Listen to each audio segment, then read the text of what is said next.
আসসালামু আলাইকুম। ক্যাপসিকাম অনেকেরই পছন্দ, বিশেষ করে আমরা যারা একটু স্যুপ বা সাসলিক, চিকেন চিলি লাভার্স, তাদের জন্য কিন্তু এটা অপরিহার্য একটা উপাদান। তো বাজারে যখনই যাই আমি নর্মালি দাম জিজ্ঞেস করি। এই লাল যে ক্যাপসিকামগুলো, লাল বা হলুদগুলো 600 টাকা কেজি আমাদের এই গাজীপুরে। এত দাম দিয়ে আসলে আমরা অন্তত মিডল ক্লাস যারা, আমরা অন্তত কিনে খেতে পারবো না এটা। সেই জন্য আমি চেষ্টা করি সবসময় গার্ডেন ফ্রেশ নিজেরটা নিজেই হারভেস্ট করার জন্য। তো দেখেন, এই যে আমার গাছের এটা আরেকটু কালার আসতো, আমি একটু আগেই পেরে ফেলেছি। এই যে গাছে এখনও আছে, এটা কিন্তু লাল, একদম টকটকে লাল কালার চলে আসবে। ক্যাপসিকাম সাধারণত দুইটা কালার হয়, মানে সাধারণত।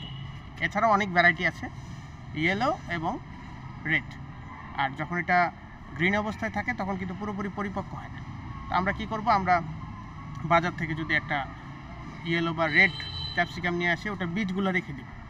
বীজগুলো রেখে আমরা যদি এটা শুকিয়ে 1 বছর সংরক্ষণ করি, শীতকালে জাস্ট 12 ঘন্টা পানিতে ভিজিয়ে মাটিতে ছেড়ে দিলেই সুন্দর কিন্তু চারা হবে।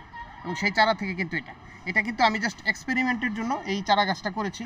এখানে আসলে একটা গাছ দেওয়া দরকার ছিল, কিন্তু আমি দুটো গাছ দেওয়াতে এখানে কিন্তু সে পুষ্টি পুরোপুরি পাচ্ছে না। পুষ্টির জন্য দুইজন কিন্তু একজনের সাথে কম্পিটিশন করতেছে। এই কারণে দেখা যাচ্ছে যে কেউ একটু বেশি পুষ্ট হয়েছে, কেউ একটু কম পুষ্ট হয়েছে। তো আপনারা চেষ্টা করবেন এরকম ছোট পাত্রে যদি দেন তাহলে একটা গাছ দিতে। এই গাছটা যখন ফল শেষ হবে, গাছটাকে আমি ভালো করে প্রুনিং করে দিব, তখন ইনশাল্লাহ আবার চলে আসবে ক্যাপসিকাম। তো আপনারা চাইলেই বাসায় লাগাতে পারেন। আর এখানে কিন্তু আমি কোনো রাসায়নিক সার ইউজ করিনি। বাসার খাবার হবে, যেটা হারভেস্ট করবেন সেটা হবে সেফ ফুড, বিশেষ করে আপনার চিলড্রেনের জন্য। তো এখানে আমি শুধুমাত্র জৈব সার ব্যবহার করেছি লাগানোর সময়।